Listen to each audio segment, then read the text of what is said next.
think someone would be murdered in your backyard. Ron Logan owns the property where the bodies of Libby German and Abby Williams were found. Just days after their murder last month, Logan spoke with local reporters.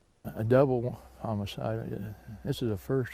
Today, Logan's property was back in the spotlight, this time crawling with investigators who have a warrant to search his home, shed, anything he owns. As part of the search, Logan's car was towed.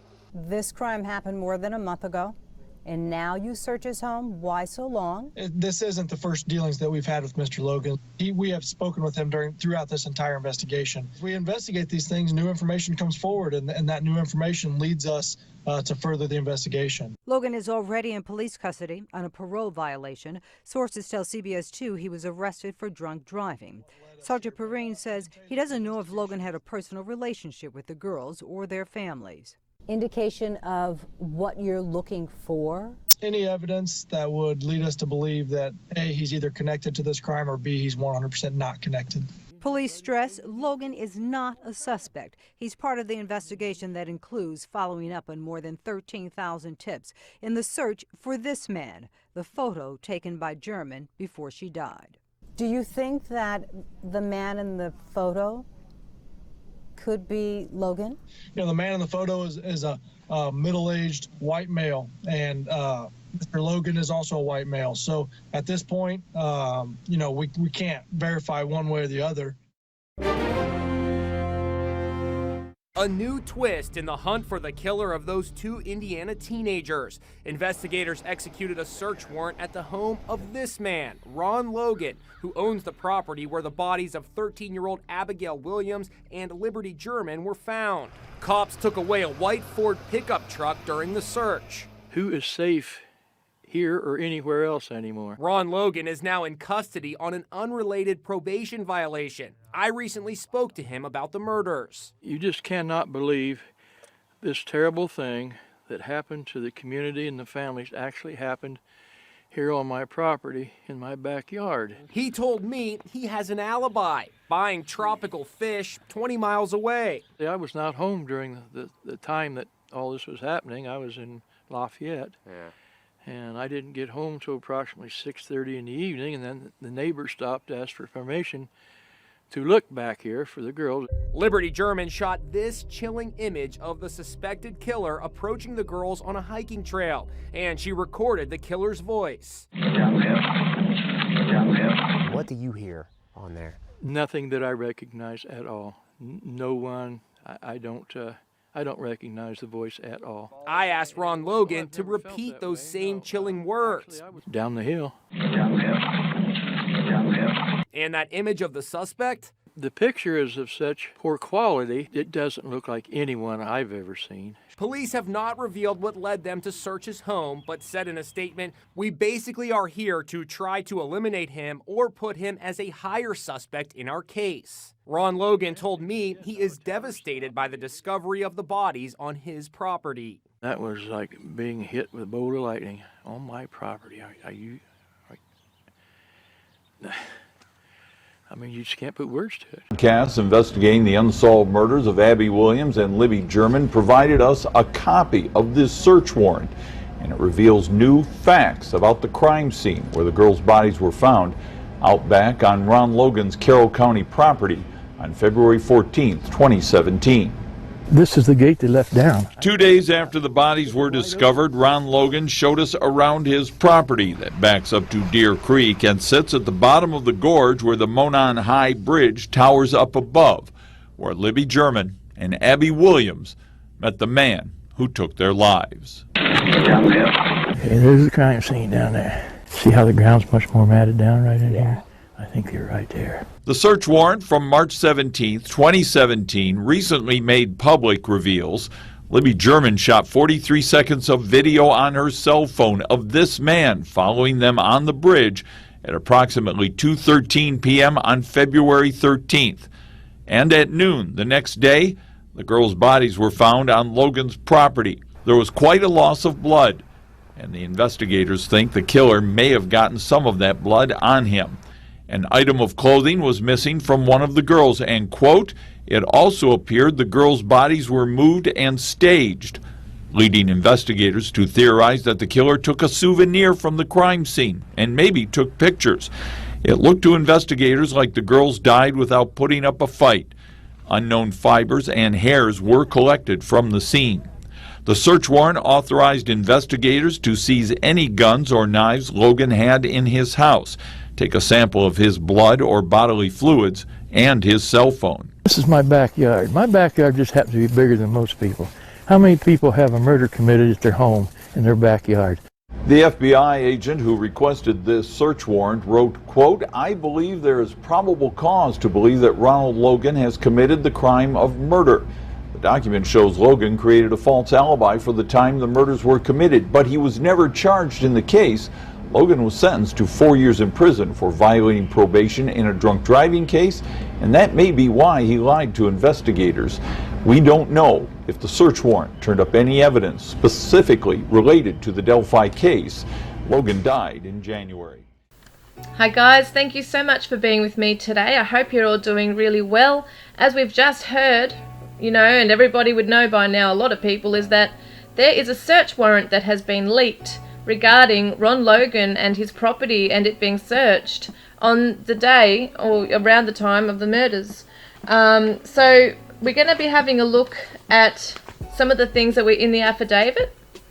Nicole Robertson, a special agent with the FBI, had actually written up this request, and she had found probable cause to believe that Ron Logan had actually murdered the girls. And this is because of various reasons. One, the girls were found on his property, and two, he was lying about his activities on the day and the time that he was there and wasn't there. So he had actually asked a friend of his to lie to the police about him not being at the house or at his property, around the time that the girls were abducted and killed, which is very sus. It's a red flag right there.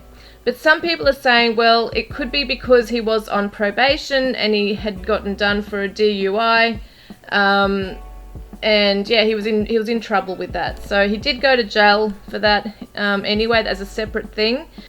This is where it is. So they have pointed the finger at him basically, and it's not just the police looking at him, but they're also behind the scenes gathering evidence. They're talking to people and witnesses, and so there were two women who had an intimate relationship with Ron Logan.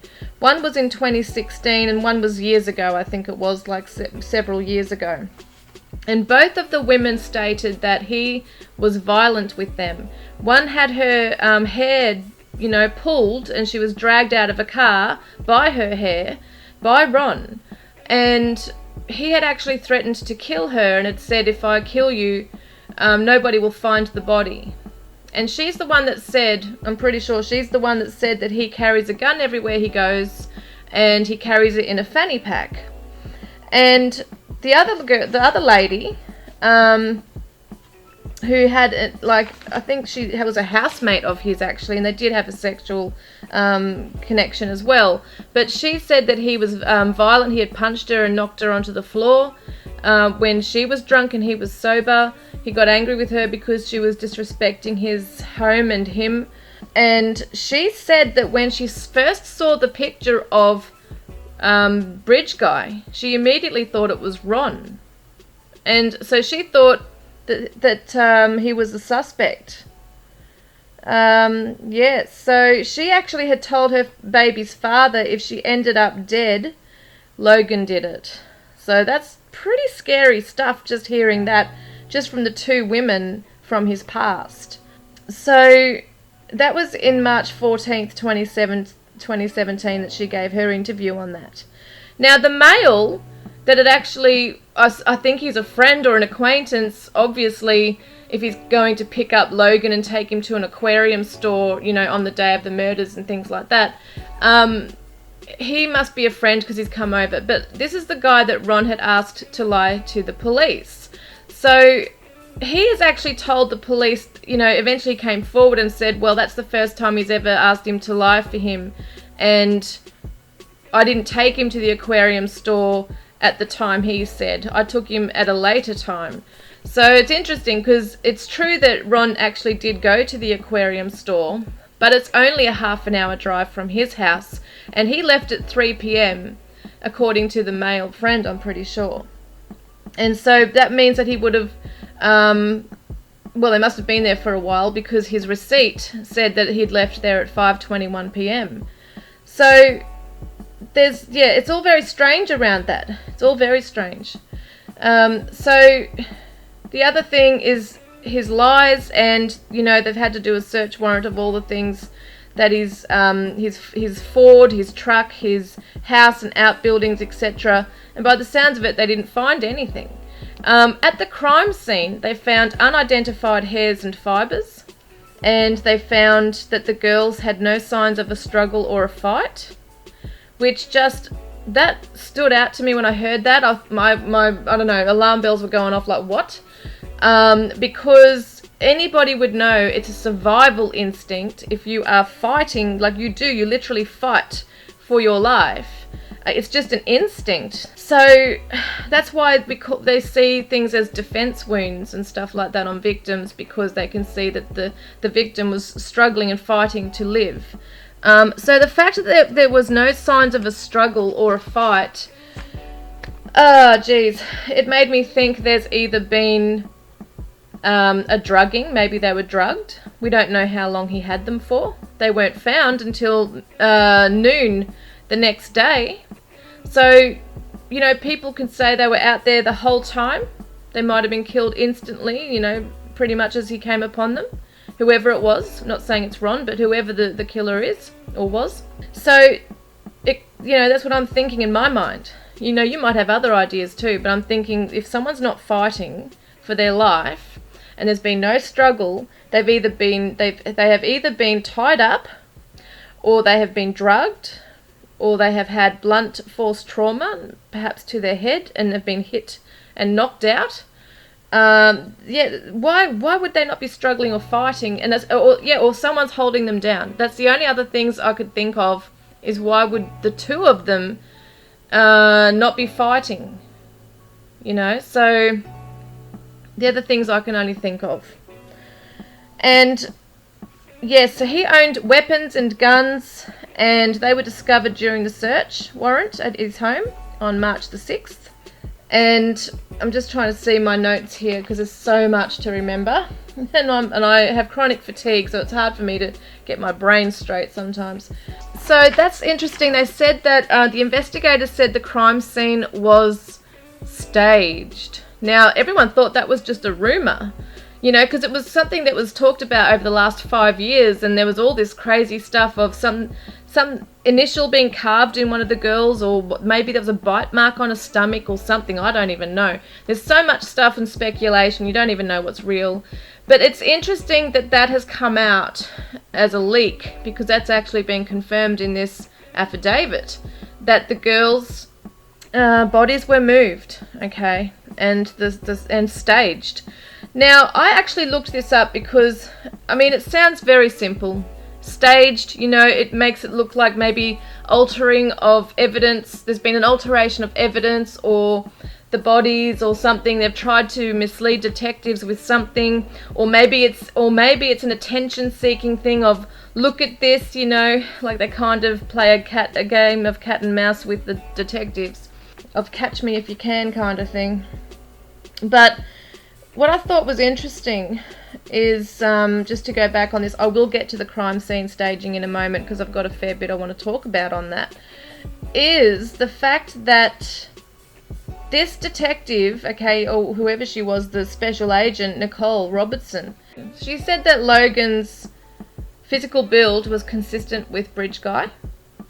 And she says his voice is not inconsistent with Bridge Guy. So in other words, she's saying he looks and sounds like Bridge Guy. She's saying that articles of clothing were removed of one of the victims.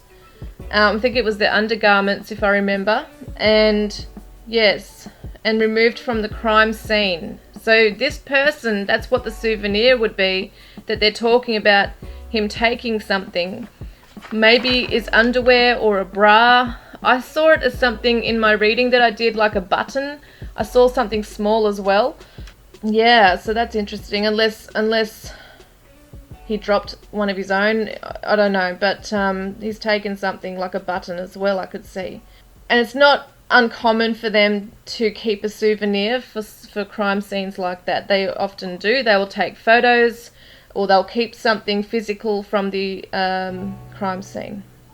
Gosh, so if we're talking about a pedo ring, like a lot of people believe that this could be involved with, then you would definitely think there would be photographs on a dark web somewhere, perhaps, being circled around. I mean, we don't really know, but, you know, if it is a pedo ring, it kind of goes hand in hand. Like, we don't know if they were sexually molested. We don't know if that was a motive in this, if there was a sexual motive. We don't know if it was a revenge thing. We don't know if it was just a hate crime against girls or women. We don't, what do they call it, femicide or something, but yeah, I'm not sure. That's one of the things that they look at with crime scene staging. What is the motive? What does this tell us about the person responsible? This really amazed me, actually, and I had to write it down. Okay, so let me have a look here. Yes, I can't get over it. Douglas and Munn, 1992, okay, wrote that when a crime is staged, the responsible person is not someone who just happens upon the victim. It is almost always someone who had some kind of association or relationship with the victim. So that's really interesting. And it was done with a survey here. 20 police officers were part of a survey, and through their experience with this kind of thing of staged events, staged crime scenes, they found that 95 of them stated that staging offenders are most often white and they're male. So 85% of those police officers stated that it's the intimate partner of a victim. So it's usually someone that, it's usually a domestic situation with these things. And this is what they've found through their own cases that they have investigated with crime scene staging, is that the majority of them are intimate partner related. Okay, and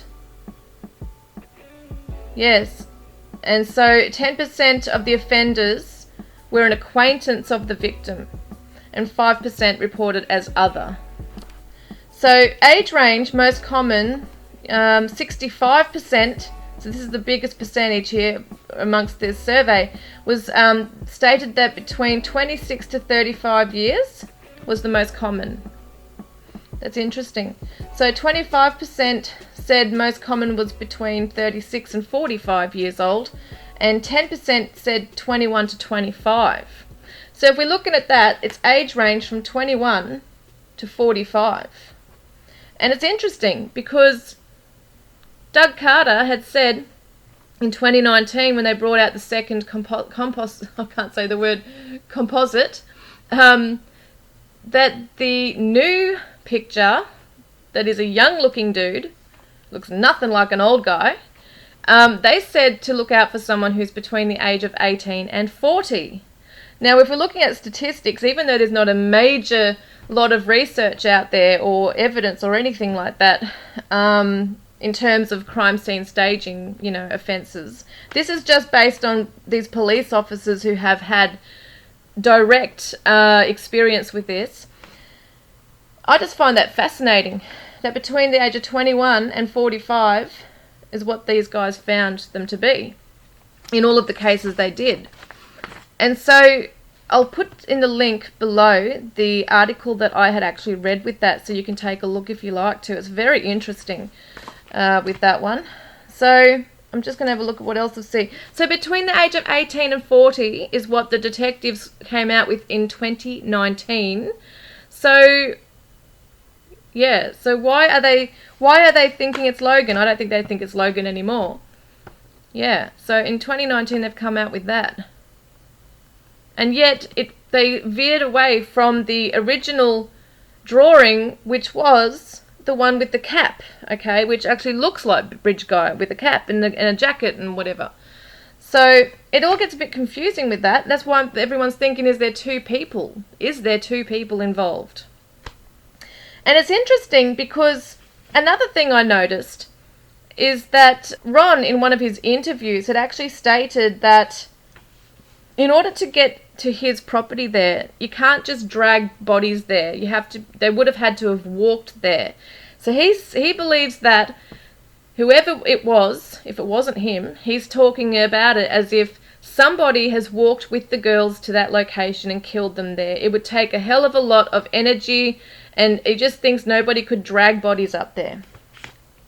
So that's another thing too that I thought about that was why the hell I'm just getting a bit passionate here.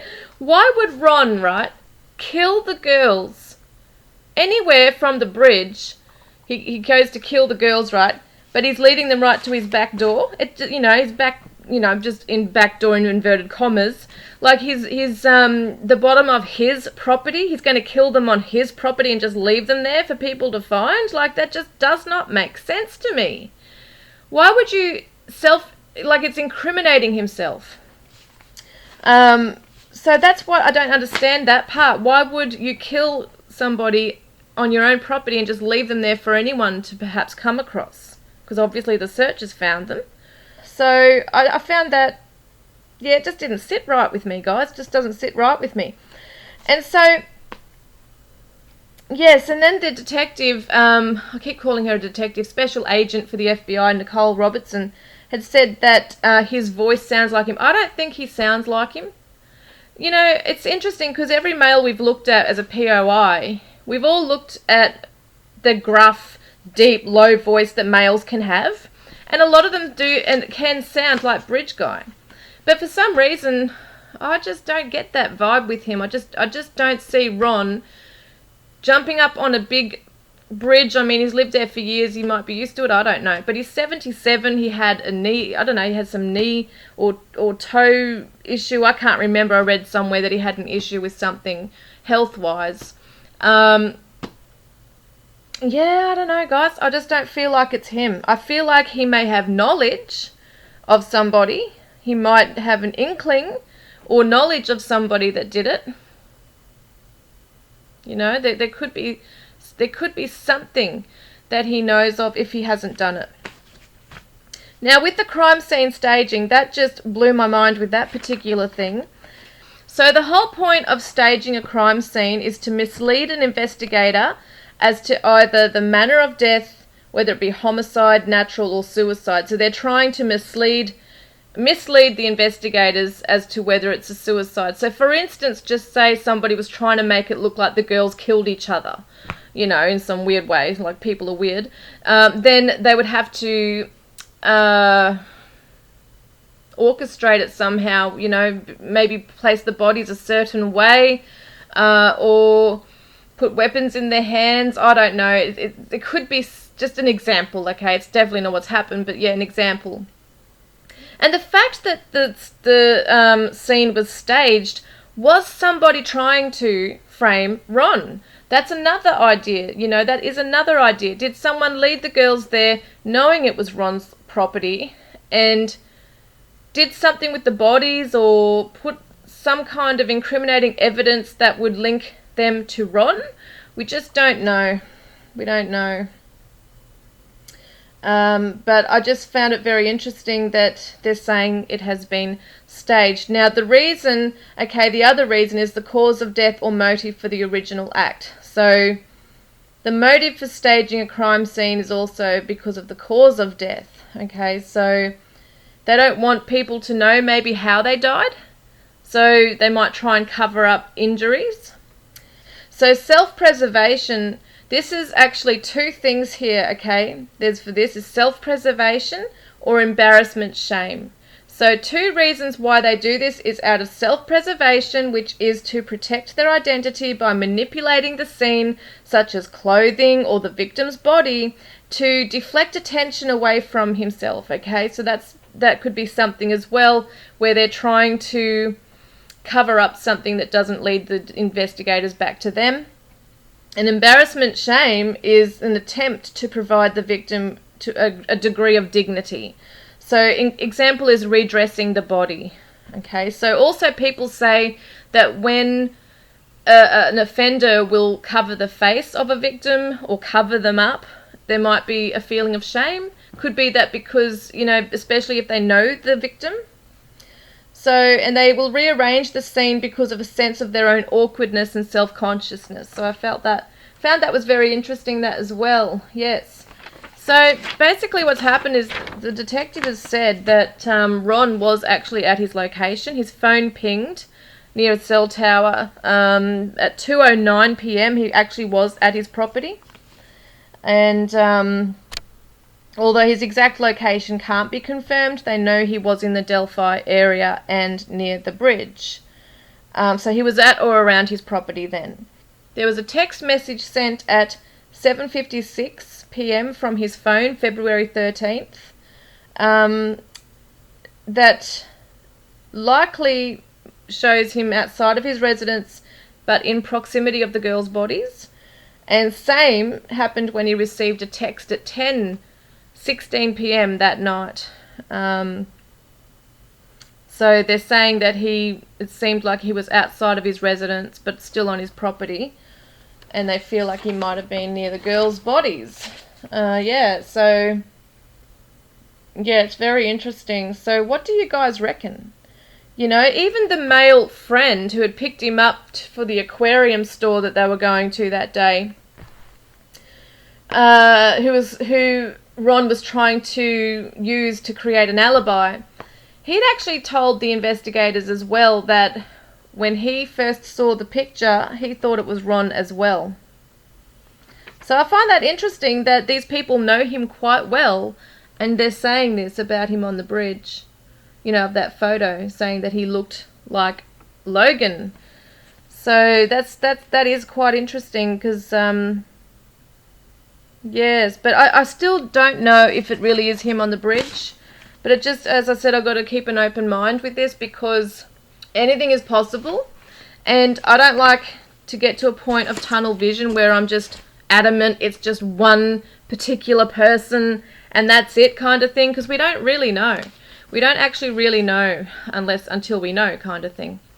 But yeah, what do you guys reckon? What do you guys think about this? Do you think it could be Ron? Do you think, I mean, Ron is deceased now. Rest in peace if you're innocent, Ron. But yeah, he's deceased. So there's going to be no justice if he is the one. But at least there'd be some kind of closure in getting answers, I suppose. But I don't know if we ever would. And I just don't believe he killed the girls. I just don't feel that. But I do believe that he may have knowledge. Because I do get the feeling he might have been hiding some information. And there was an interview, and guys, if you can please find it for me, I would be so grateful. There is an interview I saw him, and it was through another true crime presenter. Okay, true crime presenter. I can't even remember her name. It was a female, and she had blonde hair, and she went to his property, and she was interviewing him. And he said something really strange in that interview, and they had to stop it and slow it down, and I cannot remember exactly what he said now, but I remember everybody was like, what?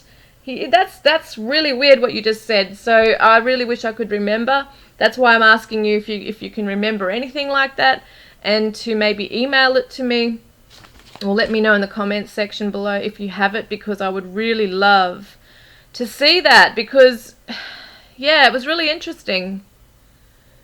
Damn it, I can't even remember what it was now. Going back to the crime scene for a moment, where the undergarments or articles of clothing were removed, it said of one of the victims, not both of them. And I'm wondering, it sounds like, and we've always thought it, that one was targeted more than the other.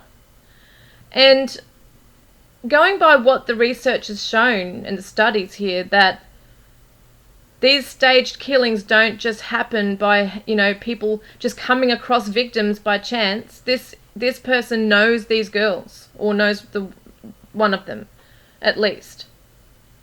That's my belief, and I've always believed it. I've always believed that there's a link, that they were either going to meet up with this guy, or he knows them somehow, and he knew they were going to be there that day, and I've always felt that.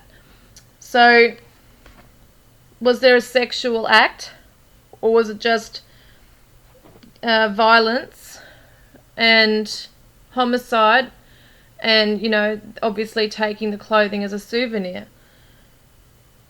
It's as Doug Carter had said, it's a control and power thing here as well. So it makes me wonder if he had in some way tied up the girls, because they can't, you know, if they can't run away or do anything, then that shows control over somebody. I'm just speculating now. This is what it's all about. What do you think, guys? What do you think about the staging? Because staging is quite complex. It's not just about making something look different to what it was. There's a motive behind it. There's such a motive. And yeah, it just really interests me that it was saying that it's usually a white male between the ages of 21 and 45. And they're usually intimate partner related or an acquaintance. Yeah, I feel so sad just tuning into this right now with the girls. I just feel sad. So this is definitely someone, it feels like to me, that has known the girls. And obviously didn't drag their bodies there, otherwise there would have been drag marks and the police would have seen that, I'm sure. You know, some people think that the girls were taken somewhere else, and if it was Ron's property or someone's property nearby, were they in a shed? Let me know what you think. And it's interesting because I had seen a vision in my readings of an older, like a middle-aged man, and he was married, he smoked, he had a brown small dog, and I saw a white and brown horse, not realizing that Ron had actually had one. I thought it was to do with the girls, but yeah, someone had told me he had actually had one, which I, over time, have watched videos and realized, yeah, he does. It's so weird. Yeah, there's so many different things here. And there's so many different POIs, and apparently he has, you know, Ron's never been ruled out as a suspect, but he hasn't been cleared as one. But there's been, obviously, it doesn't seem like there's any evidence pointing to him rather than the girls being at his property and him lying about where he was and having a violent history. You know, it doesn't seem like anything else really ties him to them. And thank you for listening to me, even though I'm so tired and you probably can hear it in my voice. I just really wanted to get this video out for you guys and have a discussion about this, because it is really, you know, it's frustrating, and I'm so sure that the investigators, the families, everybody, every time something like this comes up, I guess, it leaves more questions rather than answers. It's like going down the rabbit hole of all these different things, and I think this is much bigger than we realise. I really do believe their murders were linked to a pedo ring. I really get that vibe so strongly, and it's massive. And these people that we're looking at here, like Garrett Kurtz, KK, TK, even Ron, I think that they could all be somehow linked, you know, but there might be a real, like a core darker thing, like a you kind of see it like a web, okay? Like in the middle, in the center, is the big black spider, which is the dark web, or it's the main people here behind everything, organizing everything. And then you've got these little strings coming out on the web, which is these other players that may be involved here, who may be Ron, KK, GK, all them, because who knows? I mean, I don't know if GK ever had the profile of liking younger girls or anything. I actually don't know the history of that. I don't know about Ron either. But we do know about GK, okay, KK, Klein, okay, Kagan Klein is in jail now because of it. We know James Brian Chadwell was harming a young girl and abusing her. So all these POIs, I mean, I don't know if they're all linked. Who knows if they are, but it's interesting they all share a very common thing here. There's violence against females, There's sexual violence as well with a lot of these things. And the child porn, all those things there as well. So there's all sorts of things that can be linking in with this. Yes. And there's the drug side of it as well.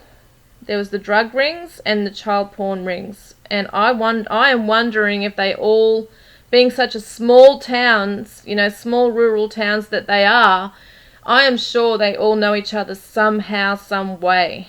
I don't know, guys. This is quite big. And it's probably, like, it's just doing my head in trying to think about it. It's probably more than what we would ever know. I think we'd be quite shocked to actually find out the truth about all this. Yeah.